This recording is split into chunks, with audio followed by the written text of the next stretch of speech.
నమస్కారం, భక్తిప్రదం కార్యక్రమానికి స్వాగతం.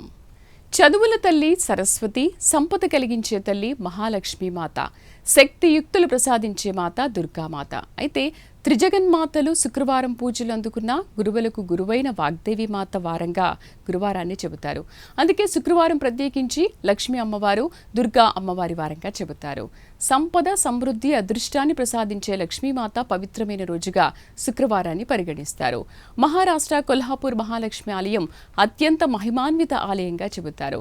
అష్టాదశ శక్తిపీఠాల్లో ఒకటిగా బాసిల్లుతున్న ఈ ఆలయాన్ని అక్కడి ప్రజలు అంబాబాయి ఆలయంగా పిలుస్తారు.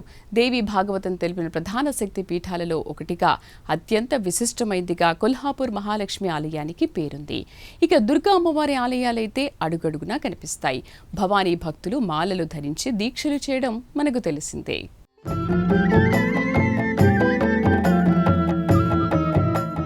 లంకాయాం శంకరీదేవి కామాక్షి కాంచికాపురే అంటూ అష్టాదశ పీఠ స్తోత్రం సాగుతుంది. సతీదేవి శరీర భాగాలు పడిన 18 క్షేత్రాలే అష్టాదశ పీఠాలు. అయితే అమ్మవారు ఒక్కో ప్రాంతంలో ఒక్కో పేరుతో పూజలు అందుకుంటున్నారు. ఇందులో కాశ్మీరేతు సరస్వతి, కొల్హాపూరే మహాలక్ష్మి అని సైతం స్తోత్రం సాగుతుంది. త్రిజగన్మాతల ఆరాధన స్తోత్రంగా అష్టాదశ శక్తిపీఠాల వర్ణన సాగుతుంది. ఇందులో కొల్హాపూర్ మహాలక్ష్మి అమ్మవారి ఆలయ శుక్రవార వైభవం చూస్తే అత్యద్భుతంగా దర్శనమిస్తుంది.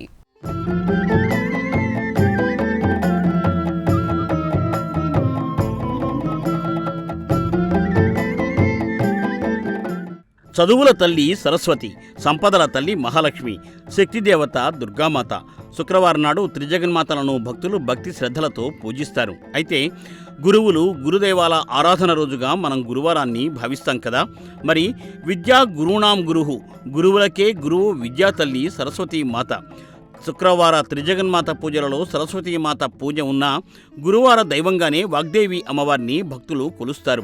సరస్వతి అష్టోత్తర పూజ దగ్గర నుండి సమస్త సరస్వతి ఆరాధనలు గురువారమే చేపడతారు.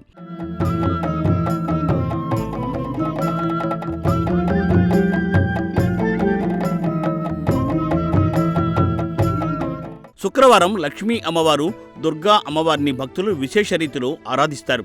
ప్రత్యేకించి మహిళా భక్తులు అత్యంత నిష్ఠాగరిష్టంగా శుక్రవారం లక్ష్మీ దుర్గా పూజలు నిర్వహిస్తారు. ఇక సర్వదేవతామాసంగా పేరున్న శ్రావణమాసంలో అయితే లక్ష్మీ అమ్మవారికి విశేషమైన రీతిలో పూజలు జరుగుతాయి. శ్రావణ శుక్రవారాల్లో లక్ష్మీ ఆరాధనను మహిళా భక్తులు ఎంతో నిష్ఠాగరిష్టంగా చేస్తారు. వరాలిచ్చే లక్ష్మి వరాల వరలక్ష్మి.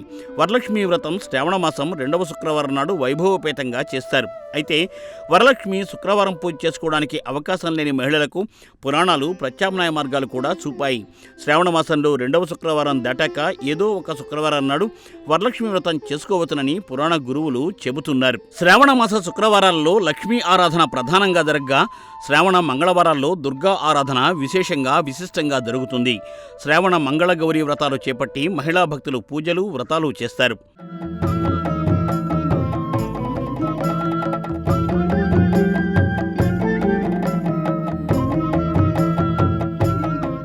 ఇక సాధారణ శుక్రవారాల లక్ష్మీ పూజలను గమనిస్తే శుక్రవారం ఉదయం లక్ష్మీ పూజకు ఉత్తమమైన సమయం. అది కుదరనప్పుడు సాయం సంధ్యావేళ ప్రదోష సమయంలో లక్ష్మీ పూజలు చేసిన కూడా ఉత్తమ ఫలితాలు సిద్ధిస్తాయని ధార్మిక గురువులు, పురాణ పెద్దలు చెబుతున్నారు. శుక్రవారం ప్రభాత సమయంలో స్నానాధికాలు పూర్తి చేసుకుని ఇంటిని, పూజాగదిని శుభ్రపరిచి లక్ష్మీదేవి విగ్రహం కానీ, అమ్మవారి చిత్రపటం కానీ పీఠంపై ఉంచి సర్వాంగ సుందరంగా అలంకరించాలి. శ్వేతవర్ణ దుస్తులు కానీ, అరుణవర్ణమైన దుస్తులు కానీ ధరించి శుక్రవారం పూజ చేయడం మంచిది అని పురాణ పెద్దలు చెబుతున్నారు.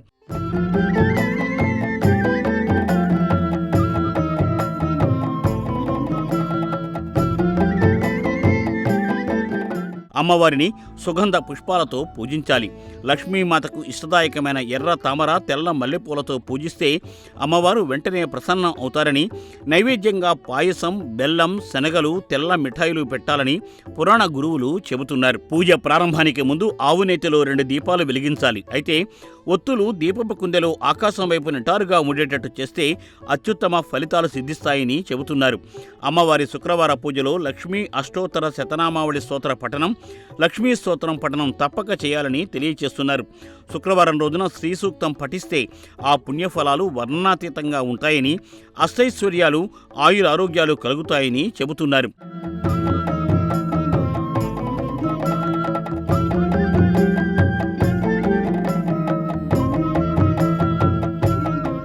సంపద, సమృద్ధి, అదృష్టం ప్రసాదించే లక్ష్మీదేవికి శుక్రవారం నాడు చేసే పూజతో ఏ రోజు పూజ సమానం కాలేదని పురాణ శాస్త్రాలు తెలియజేస్తున్నారు. శుక్రవారం లక్ష్మీదేవికి, దుర్గాదేవికి అంకితం చేయబడిన రోజు అని మనకు తెలుసు. అయితే రాక్షస గురువు శుక్రాచార్యునికి చెందిన శుక్రగ్రహానికి సైతం అంకితం చేయబడిన రోజుగా శుక్రవారానికి పేరు ఉంది.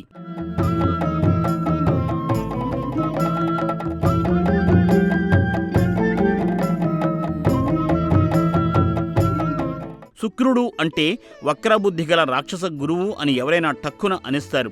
బుద్ధిహీనులు, అసుర ప్రవృత్తి గల రాక్షసులను ఉద్ధరించడానికి రాక్షస గురువుగా శుక్రాచార్యుడు మారాడు. కానీ దేవగణాలను నిర్మూలన చేయడానికి శుక్రుడు ఎప్పుడూ ప్రయత్నించలేదు, వక్ర మార్గంలో వెళ్ళలేదు. క్షీరసాగర మదనం జరిగినప్పుడు రాక్షసులు సర్పరాజం వాసుకి తలభాగం దగ్గర ఉండగా దేవగణాలు తోకభాగం దగ్గర ఉన్నాయి. వాసుకి కక్కిన గరళానికి తొలుత ఇక్కట్లు పాలైంది రాక్షసులే. సరళ హృదయుడు బోళాశంకరుడు గరళాన్ని కంఠంలో ఉంచుకుని నీలకంఠుడిగా మారాక లోకాల్లో హాహాకారాలు శాంతించాయి.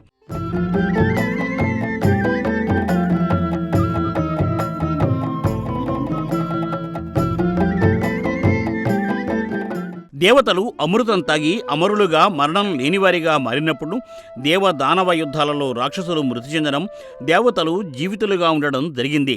అప్పుడే శుక్రాచార్యుడు రాక్షసులపై జాలి చెంది శివుని గూర్చి తపస్సు చేసి సంజీవని విద్యను పొందాడు.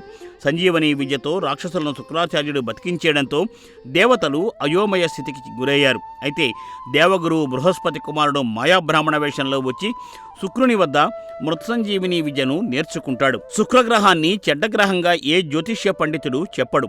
పైగా శుక్ర మహర్దశ అంటే 20 ఏళ్ల పాటు తిరుగులేని గొప్ప దశగా తెలియచేస్తారు.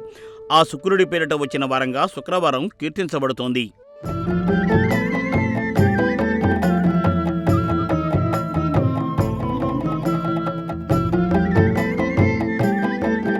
శుక్రాచార్యుడు రాక్షసుల గురువైన దేవతల రాజైన ఇంద్రునికి స్వయాన అల్లుడు. ఇంద్ర కుమార్తె జయంతి శుక్రాచార్యుని భార్య. శుక్రాచార్యుడు జయంతికి పుట్టిన బిడ్డే దేవయాని.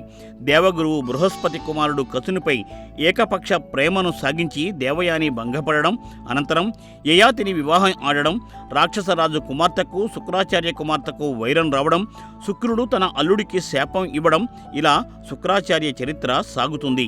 అటు లక్ష్మీ దుర్గామాతలకు, ఇటు శుక్రునికి అంకితం చేయబడిన శుక్రవారానికి పేరు ఉండడంతో శుక్రవారం అమ్మవార్ల ఆరాధనతో పాటుగా నవగ్రహాల పూజలు, శుక్రగ్రహ శాంతులు జరిపించాలని పురాణ పెద్దలు తెలియచేస్తున్నారు. ఈ రీతిన శుక్రవార పూజలు చేస్తే ఆర్థిక ఇబ్బందులు తొలగి అష్టైశ్వర్యాలు సిద్ధించడమే కాకుండా ఇహపర సౌఖ్యాలు కలుగుతాయని పెద్దలు అంటున్నారు.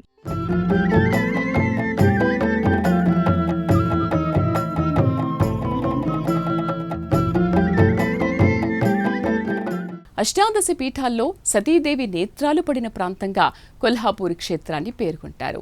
అక్కడి ప్రజలు అమ్మవారిని అంబాబాయి అని పిలుస్తారు. భక్తుల పాలిట కొంగు బంగారంగా ఉండే అంబాబాయి మాతను దర్శించుకుంటే దారిద్ర్య బాధలు తొలగిపోతాయని భక్తులు విశ్వసిస్తారు. దారిద్ర్య బాధలు తొలగించి అష్టైశ్వర్యాలు కలిగించే దేవత కావడంతో కొల్హాపూర్ అమ్మవారిని మహాలక్ష్మి అమ్మవారిగా ఆరాధిస్తారు.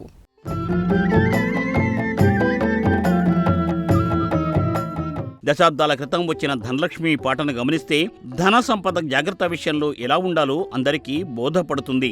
ధనమేరా అన్నిటికీ మూలం అన్నాడు ఆ కవి పొంగవుడు. నిజమే కదా. అడుగు బయట పెడితే సొమ్ము కావాలి. జీవి జన్మించినప్పటి నుండి గతించే వరకు సొమ్ము సొమ్ము, డబ్బు డబ్బు అనే మాటలే వినిపిస్తూ ఉంటాయి.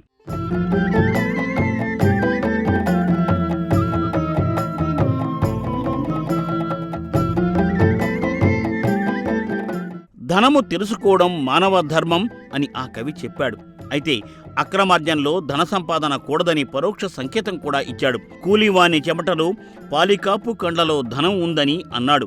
రాజకీయ నాయకుల ఇళ్లలో బడాబాబుల జేబుల్లో ధనలక్ష్మి ఉందని అనలేదు ఆ సినీ కవి పుంగవుడు. శ్రమజీవికి జగమంతా లక్ష్మీనివాసం అన్నాడు ఆయన. మరో సినీ హెచ్చుతగ్గులు తొలగే రోజును కాంక్షించాడు. ఉన్నవాడికి తింటే అరగదు, లేనివాడికి తిండే దొరకదు అని చెబుతూ ఆ ఉన్నవాడికి తింటే అరగనివాడికి పట్టుపరుపులున్నా నిద్ర పట్టదన్నాడు. పేదవాడి విషయం ఉటంకిస్తూ గరకు నేలన గురుకులు వినరా అన్నాడు. అంటే ధనలక్ష్మిని సక్రమంగా వినియోగించి సద్వినియోగం చేసుకున్నవాడిని గుణవంతుడు, బలవంతుడు, భగవంతుడు అంటూ పొగిడేశాడు.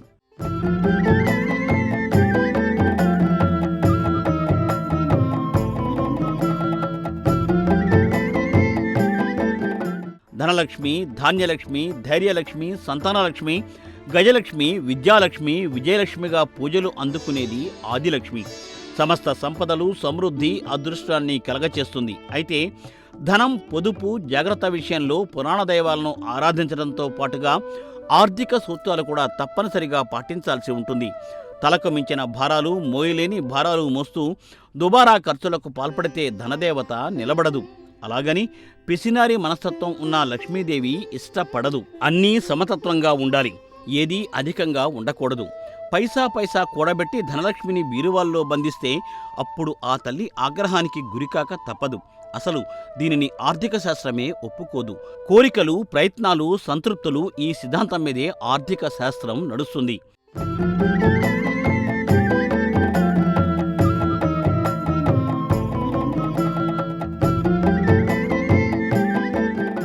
చిన్నప్పుడు పాఠ్యపుస్తకాలలో ఒక నీతి కథను మననం చేసుకుంటే పిసినారి బుద్ధికి మనం చెక్ పెడతాం. ఊరి వెలుపల పాడు కోనేరు చెంత మనుజులు ఎవరూ మసలని మారుమూల పసిడి దాచిన పిసినారి ముసలి ఒకడు అనే పద్యరూప కథ మనకు తెలుసు. అలా దాచిన ఆ బంగారాన్ని ఓ ఆషాఢభూతి కనిపెట్టి దోచుకుపోయాడని, తాను తినక ఎవరికీ పెట్టక అలా దాచిన సంపద అంతా ఓ దొంగల పాలైందని ఆ కథ వివరిస్తుంది. అందుకే అతి సర్వత్ర వర్జయేత్ అంటారు. పిసినారితత్వం పనికి రాదు, దుబారా మనస్తత్వం కూడదు అంటూ ఉంటారు. ఈ రెండు పనులను లక్ష్మీమాత ఇష్టపడదని పురాణ పెద్దలు తెలియచేస్తున్నారు.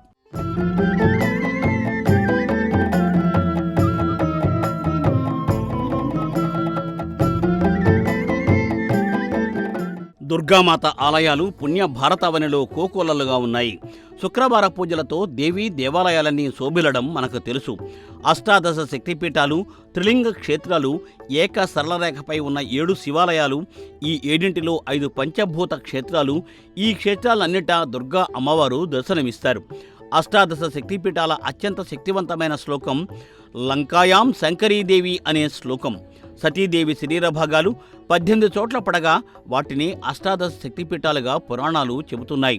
దుర్గామాత శక్తిపీఠాలైన సరస్వతి అమ్మవారి శక్తిపీఠం, మహాలక్ష్మి అమ్మవారి శక్తిపీఠం ఈ శ్లోకంలో కనిపిస్తాయి.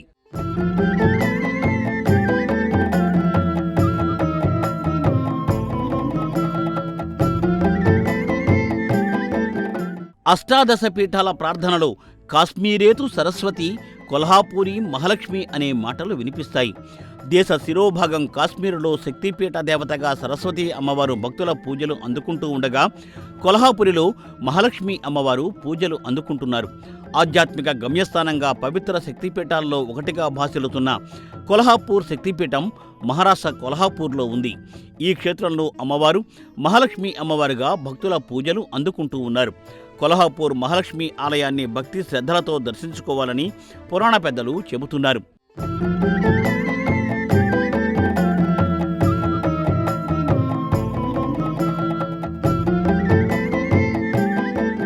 ఇక్కడి అమ్మవారికి కుంకుమార్చనలు చేసి తామర పుష్పాలతో పూజించాలని, కొబ్బరికాయలు సమర్పించి అహంకార గుణం తొలగించుకోవాలని, తీయని మిఠాయిలు నైవేద్యంగా పెట్టి అమ్మవారి అనుగ్రహ ప్రసాదాన్ని భక్తులకు పంచాలని, ఇలా చేస్తే సమస్త సౌఖ్యాలు సిద్ధించి సర్వ పాపాలు హరిస్తాయని పురాణ గురువులు చెబుతున్నారు. కొల్హాపూర్ మహాలక్ష్మి అమ్మవారిని దర్శించుకున్న భక్తులకు ఆర్థిక స్థిరత్వం, సంతోష ఆనందాలు, శ్రేయస్సు, విజయాలు కలుగుతాయని ఆలయ అర్చక స్వాములు చెబుతున్నారు.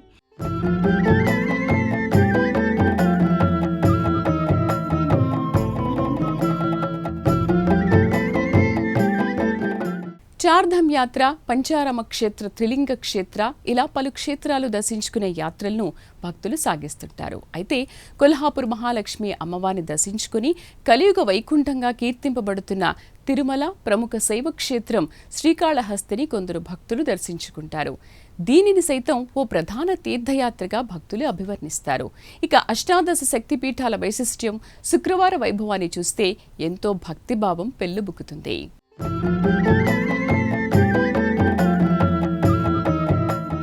మన జన్మభూమి బంగారు భూమి, పాడి పంటలతో పసిరి రాసులతో కలకల్లాడే జనని.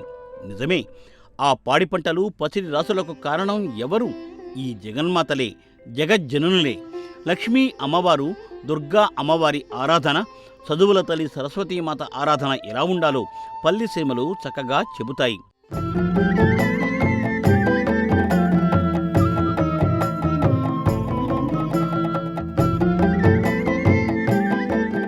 శుభ్రత, పరిశుభ్రత చర్యలతో తెల్లవారకముందే పల్లెవాసులు లేచి రామమ్మ, మహాలక్ష్మి అని ఆహ్వానిస్తారు.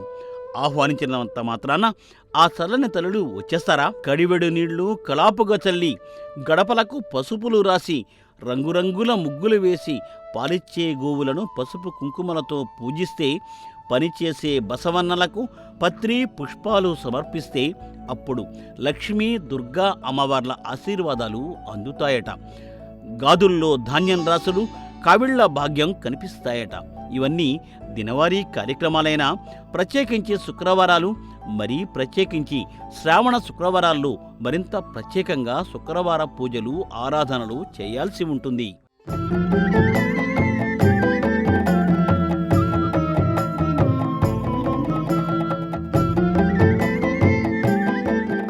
శుభ్రతా చర్యలు లోపిస్తే మహాలక్ష్మి అమ్మవారు ఒక్క క్షణం కూడా అక్కడ ఉండలేరట.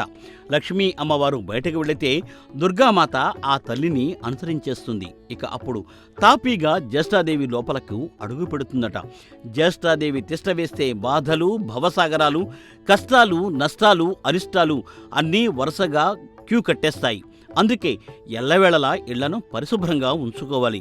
ప్రత్యేకించి శుక్రవారాల్లో వాకిళ్లను నీళ్లతో శుభ్రం చేసి అందంగా ముగ్గులు వేసి అమ్మవార్లను పత్రి పుష్పాలతో భక్తిగా ఆరాధన సల్పి అమ్మవార్లకు ఇష్టమైన పదార్థాలు నివేదన చేసి చివరగా ఆ నివేదనను భక్తులకు ప్రసాదంగా వితరణ చేయాలని పురాణ పెద్దలు తెలియచేస్తున్నారు.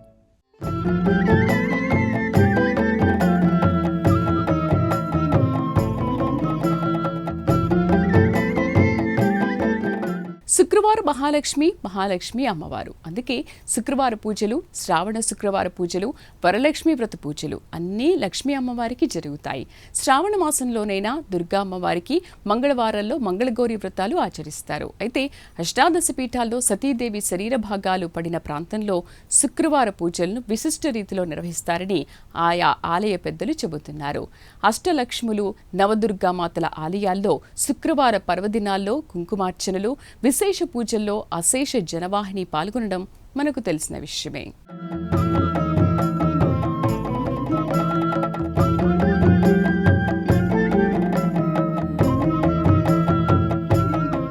ఇది వాటి భక్తిప్రదం కార్యక్రమం. నమస్కారం.